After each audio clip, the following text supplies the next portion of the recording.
Have you ever been so broken that even your own shadow looks at you and says, "Bro, get help"? Kim Ji-hoon was that broken. The man sat in his wheelchair like a king who'd lost his kingdom, his queen, and his ability to use stairs. Neck tattoo visible, face emotionless, vibes absolutely funeral. His wife died 2 years ago, same accident that put him in this chair. Now he ran his empire from a mansion so quiet that even the clocks were afraid to tick too loud. He needed a nanny. 23 candidates had already failed. One cried during the interview, one bowed so hard she hit the table. One saw his tattoo and simply left, didn't even say goodbye, just moonwalked out the door like she remembered she left her oven on. His assistant, Mr. Park, was losing his mind. "Sir, candidate 24 is here." Ji-hoon didn't respond. Responding required energy. Energy required hope. Hope had left the building 2 years ago and never sent a forwarding address. Then Destiny Brooks walked in. No, walked in is too elegant. This woman entered like she already paid rent. 20 minutes late, braids swinging, earrings catching light like weapons. She scanned the room, spotted Ji-hoon, and smiled like she wasn't standing in front of a man who made grown men nervous. "Okay, wow, you're very handsome for someone who looks like he hasn't laughed since the Obama administration."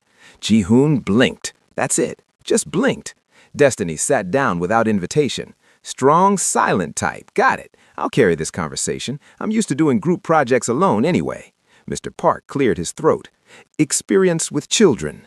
17 cousins under 10. I am trained. I have survived birthday parties with no backup. I have negotiated bedtimes with tiny dictators. I am built for war."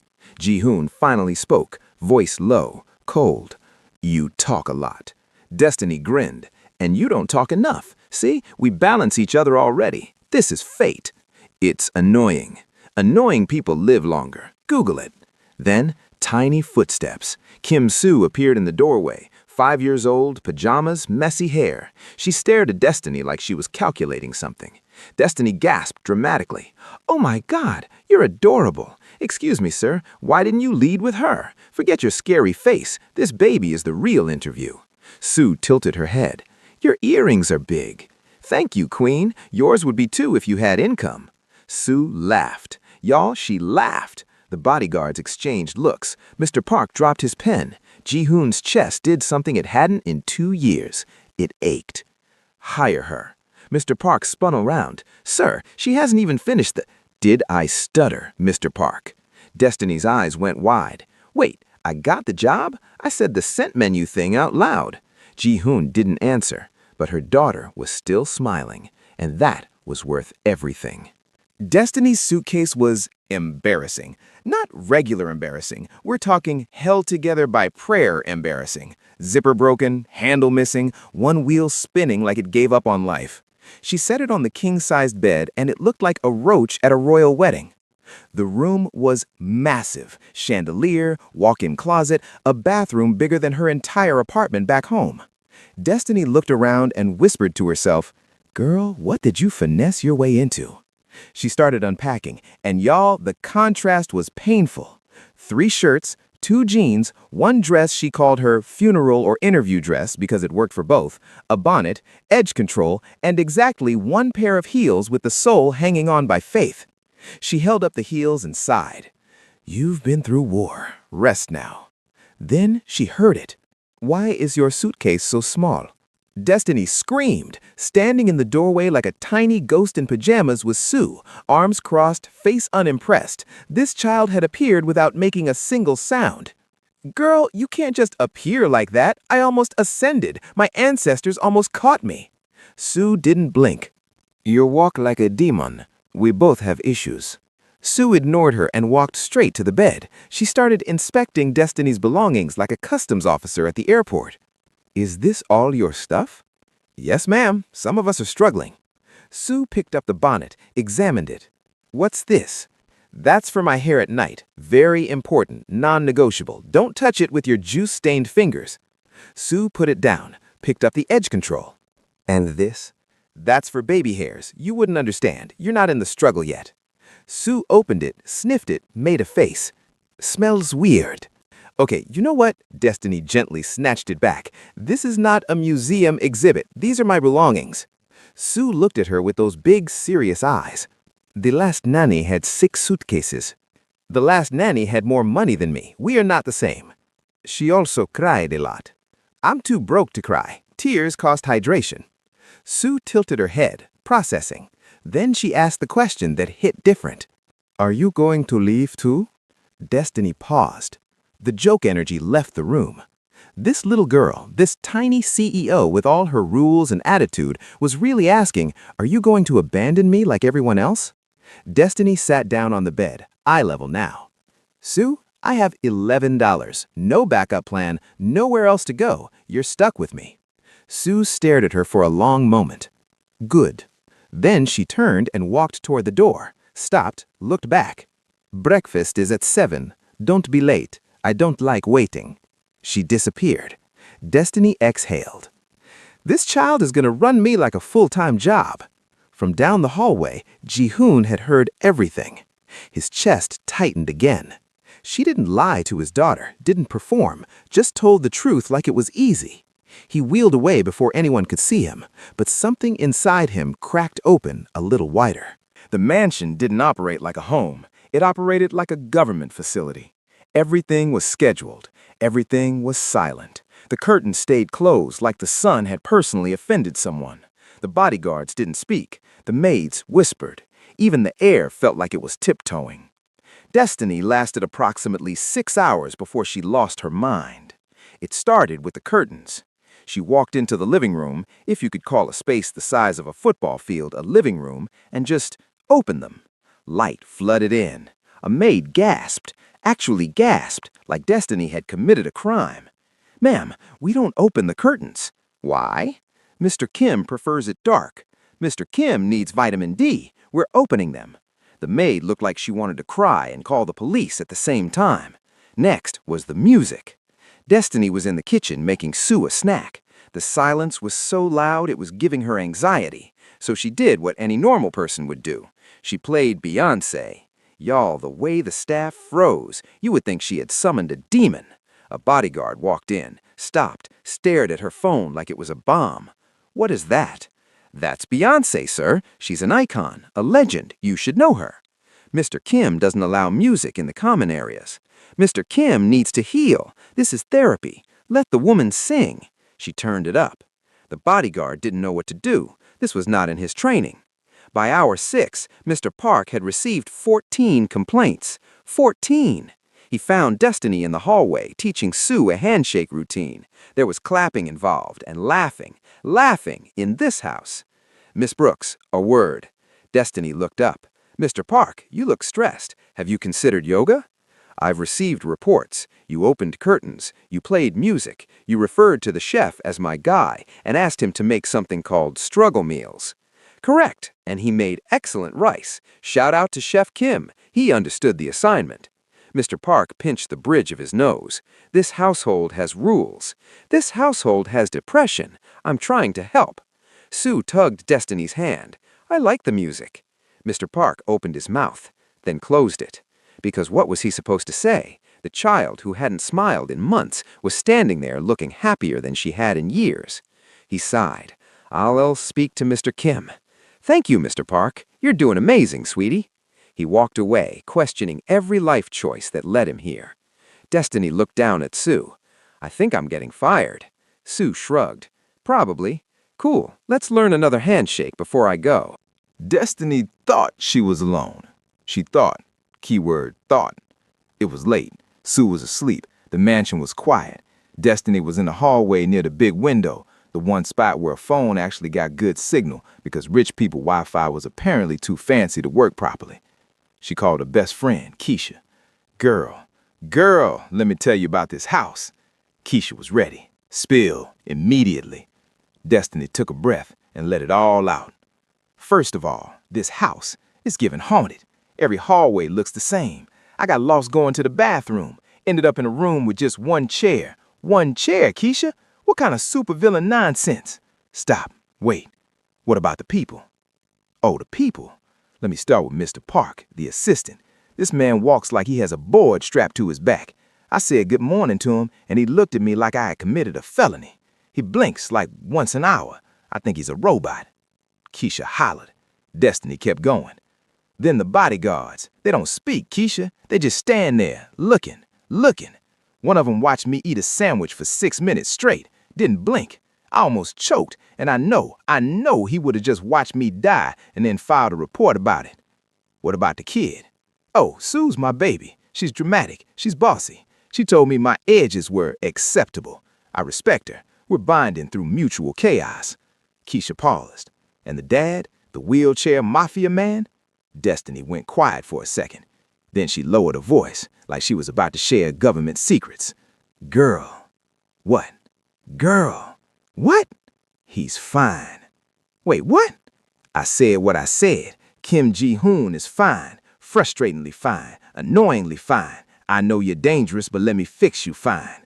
The man has a neck tattoo, Keisha. A neck tattoo. Do you understand what that does to me?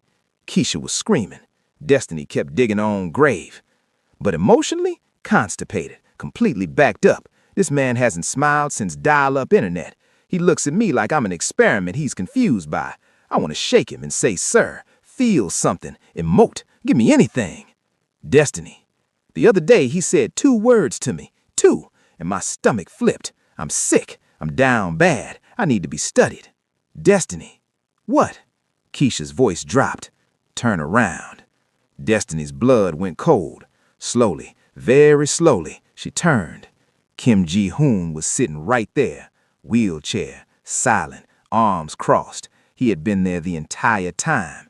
Destiny's soul left her body, packed a bag, took a flight, left no forwarding address.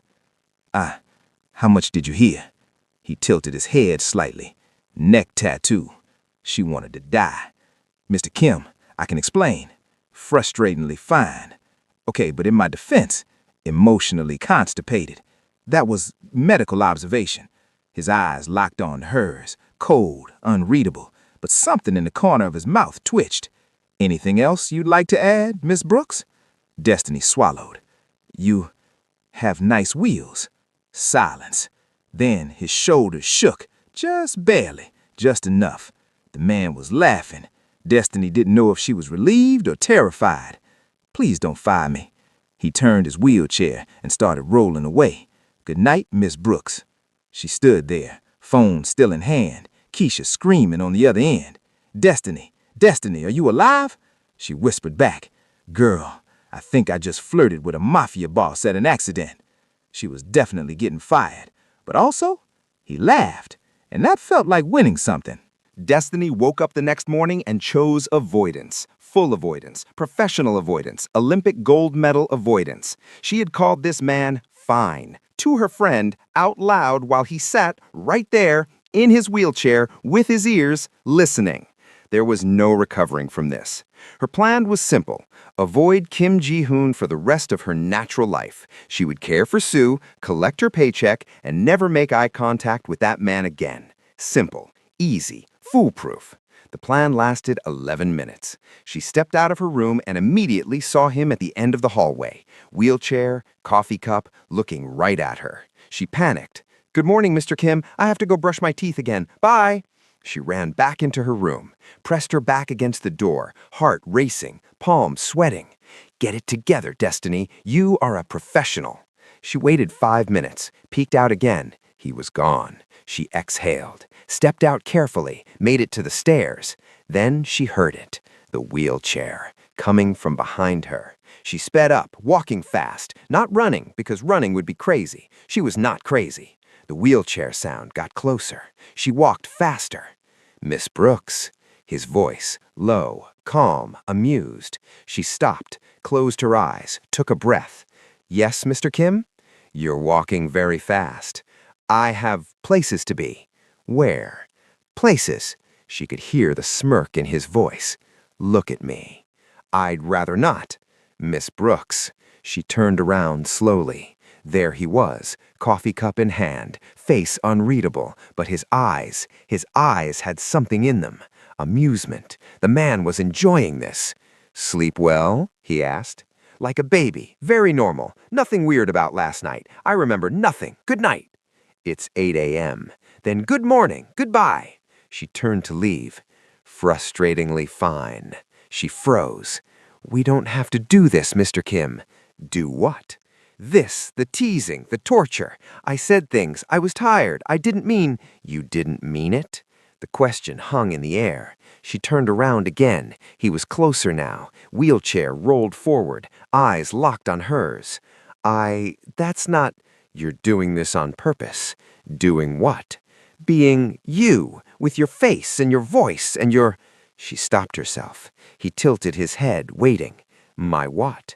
I'm not finishing that sentence. Interesting. She wanted to scream. From down the hallway, Sue appeared, pajamas, messy hair, watching them like a natural documentary. Why is your face red? Sue asked. It's not. It's very red. It's the lighting. Ji-hoon sipped his coffee, said nothing, but his shoulders shook slightly. He was laughing at her, again. Destiny grabbed Sue's hand. Come on, baby, let's go. Far away, from here. She dragged Sue down the hallway. Behind her, she heard his voice. See you at breakfast, Miss Brooks. She didn't respond, but her heart was beating so loud she was sure he could hear it. This man was going to destroy her. And the worst part, she didn't even mind. Destiny had done a lot of crazy things in her life. She once ate gas station sushi on a dare. She wore heels to a concert and survived. She told a Mafia boss he was frustratingly fine while he sat 3 feet away. But convincing Kim Ji-hoon to attend parent-teacher night, that was her most dangerous mission yet. No. Mr. Kim. I said no. Sue's teacher specifically asked for you. Then specifically tell her I'm unavailable. Destiny crossed her arms. Sir, your daughter made a painting of her family. She wants to show you. It's hanging on the wall. There's glitter involved. Are you really going to break her heart over glitter? Ji-hoon didn't respond. Destiny pulled out the big guns. She drew you with a cape. She thinks you're a superhero. You want me to tell her that her superhero was too scared to come to elementary school? His jaw tightened. I'm not scared. Then come. People stare. Let them stare. You're rich. You're handsome. You have a wheelchair that costs more than my education. Own it. He looked at her for a long moment. You're annoying. And yet you haven't fired me. Interesting. Let's go. 20 minutes later, they arrived at the school. Y'all, the chaos that ensued. Ji-hoon wheeled into that building like a final boss entering the arena. Black suit, neck tattoo visible, 2 bodyguards behind him, face completely emotionless. Parents froze. One mom dropped her coffee. Another grabbed her husband's arm. A dad whispered, "Is that the Yakuza?" way too loud. Destiny walked beside him like a proud PR manager. Smile, Mr. Kim. No. At least blink softer. What does that even mean? You're scaring the PTA. A teacher approached them nervously. You must be Sue's father. Ji-hoon nodded once. The teacher looked like she wanted to run. Destiny jumped in. He's shy. Very sweet, though. Loves crafts. Big fan of glitter. Show us the painting.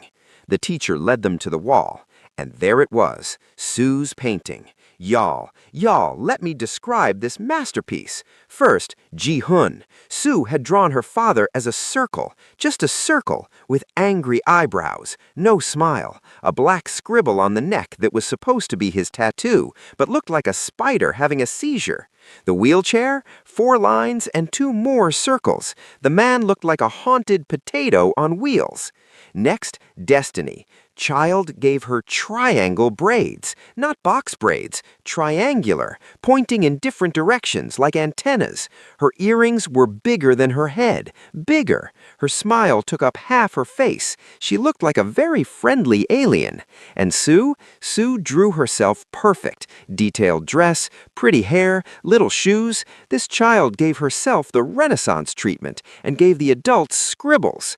Underneath, in messy handwriting, my family. Destiny bit her lips so hard she almost drew blood.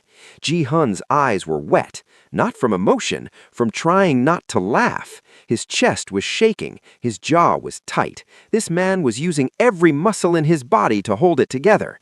Destiny couldn't look at him. If she looked at him, she would lose it. Daddy, do you like it? Sue was staring up at him, proud, expecting praise. Ji-hoon's voice came out strained. It's perfect. That's you with your cape. I see that. And that's Destiny with her earrings. They're very big. I made them big because she's loud. Destiny choked. She turned away, covered her mouth, shoulders shaking. A teacher looked concerned. Is she okay? Mr. Park appeared from nowhere. She's emotional. Art moves her. Destiny was not emotional. Destiny was dying. When they got back to the car, the doors closed and it was just them. They lost it. Ji-hun laughed first. Real laughter. Loud laughter. The kind that shook his whole body. Destiny followed, crying. Actually crying. A potato! She drew you as a potato. Your braids were triangles. The wheelchair had square wheels. Square. Your smile was terrifying. They laughed until they couldn't breathe. Sue sat between them, confused. Why are you laughing? It's a nice painting. That made it worse. Destiny wheezed. Ji-hun wiped his eyes. And in that moment, laughing like idiots over a chaotic painting, something shifted. This wasn't employer and employee anymore. This was something else. Something neither of them was ready to name. Sue was 5 years old. 5. But this child woke up the next morning and chose violence. See, Sue had noticed something in that car. Her daddy laughed, not a small laugh, a real laugh, the kind she hadn't heard since Mommy was alive. And who made him laugh? Destiny. Sue wasn't stupid. She watched Disney movies. She knew how this worked.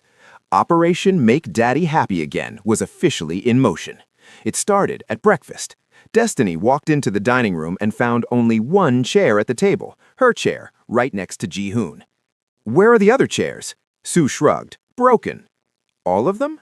Very broken. Sad day. Sit down, please.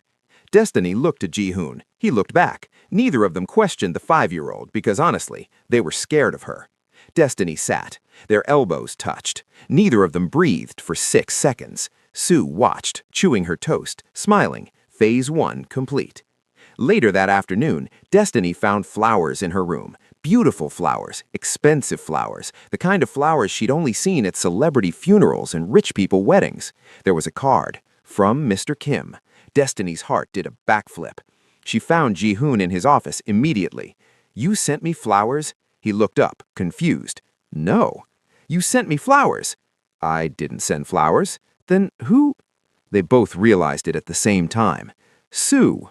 From down the hallway, tiny footsteps sprinted away. Ji-hoon pinched the bridge of his nose. That child. Destiny bit her lip. So you didn't send them? No. Oh, okay, cool. Yeah, cool. Silence. Did you want me to send flowers? What? No, I didn't say that. I don't need flowers. I'm not a flower person. Flowers die. That's depressing. Why would I want dying plants? She was rambling. He was staring. She wanted to evaporate.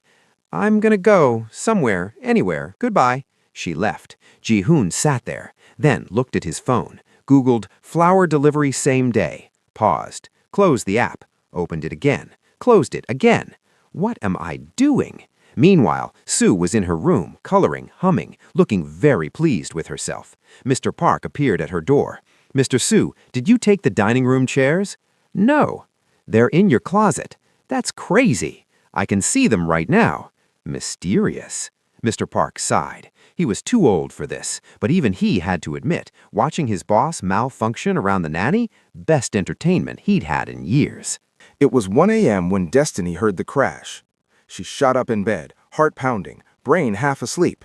First thought, ghost. Second thought, burglar. Third thought, if I die in this mansion, nobody's finding my body for weeks. She grabbed the only weapon she could find, a shoe, and crept down the hallway. The sound came from the therapy room. She'd never been inside before. The door was always locked. Nobody talked about it, like it didn't exist. Tonight, it was open. She peeked in, and her heart broke. Ji-hoon was on the floor. Not in his wheelchair, on the floor. He'd been trying to stand using the parallel bars, alone, at 1 a.m., when nobody could see him fail. His arms were shaking, his jaw was tight, and his eyes, those cold, unreadable eyes, were filled with something she'd never seen before. Frustration, the kind that comes from wanting something your own body won't give you. He saw her. Get out. Mr. Kim, I said get out. His voice echoed off the walls, cold, sharp, dangerous. Most people would have left. Destiny set the shoe down and walked in. "What are you doing?" he growled. "Helping you up." "I don't need your help." "Sir, you're on the floor." "I'm aware." She knelt beside him. He wouldn't look at her. His pride was bleeding out on this therapy room floor, and she was watching. "Don't," he said quietly. "Don't look at me like that." "Like what?" "Like I'm broken." Destiny paused. "I'm not looking at you like you're broken. I'm looking at you like a man who got out of his wheelchair at 1 a.m. to try walking when nobody was watching. That's not broken. That's the stubbornest thing I've ever seen, and I grew up with 17 cousins, so that's saying something." He didn't respond. She held out her hand.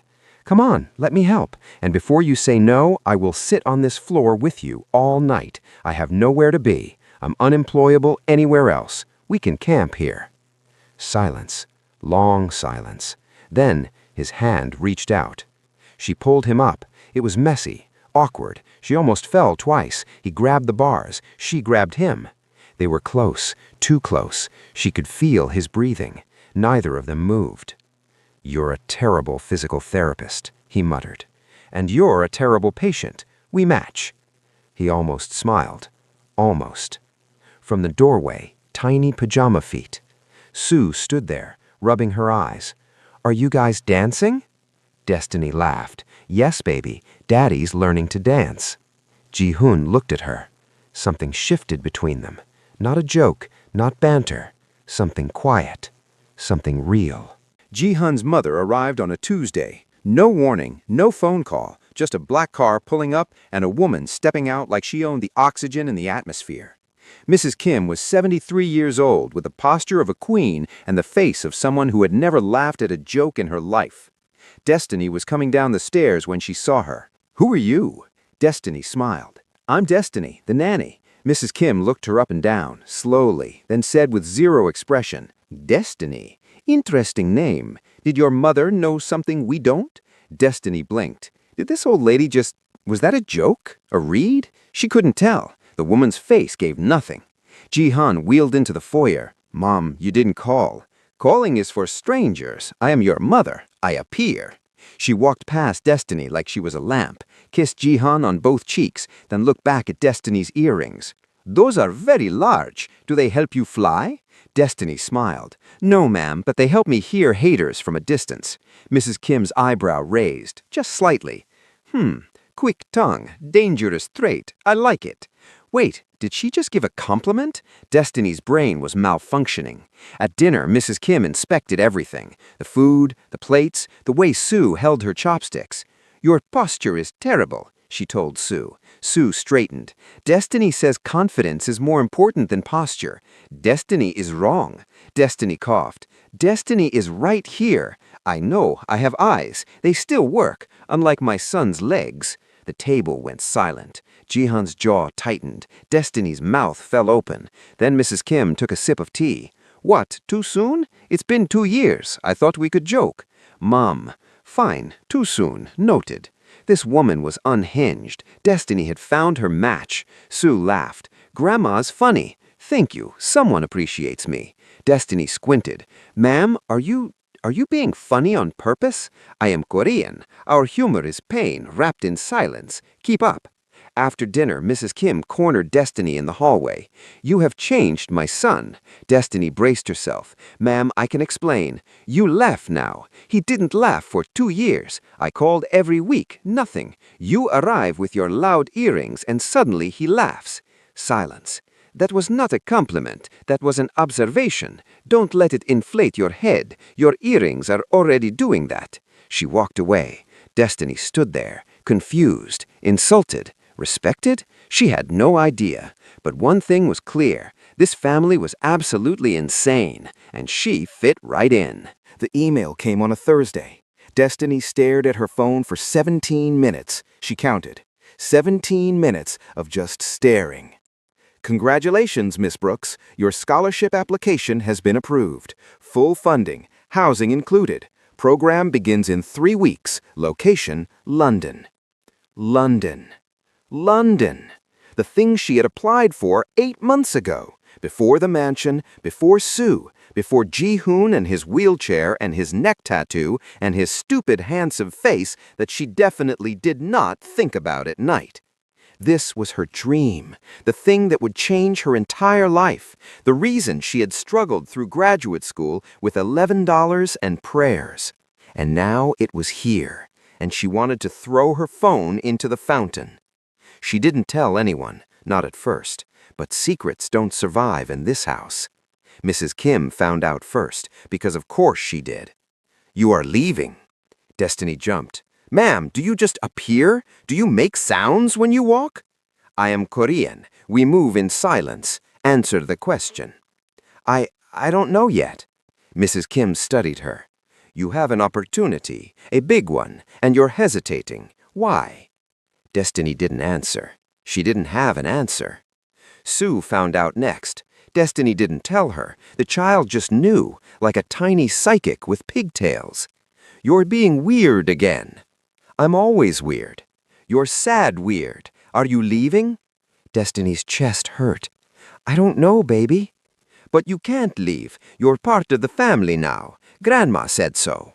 "Grandma said what?" "She said you're annoying but useful. That's Grandma's love language." Destiny laughed, but it came out broken. Ji-hoon found out last. He didn't ask questions. He just looked at her across the dinner table with those dark eyes and said, "When were you going to tell me?" "I just found out." "London." "How do you know these things? Does this family have spies?" "Yes, but that's not the point." He wheeled closer, stopped in front of her. "What do you want, Miss Brooks?" "I don't know." "Yes, you do." "No, I don't. I've been broke my whole life. This scholarship could change everything. But... She looked at him, at Sue, at Mrs. Kim pretending not to listen from the doorway. "I don't know if I can leave." Silence. Long silence. Ji-hoon's voice came out quiet. "I can't tell you to stay. That wouldn't be fair. But this house was empty before you, and I don't know what it becomes if you leave." The room was quiet. Sue grabbed Destiny's hand. Mrs. Kim looked away, suspiciously glassy eyes. And Destiny? Destiny had the hardest decision of her life sitting in front of her. Stay and choose the family that chose her, or leave and choose the future she'd been fighting for her entire life. She looked at the screen, at you, and said, "What would you do?"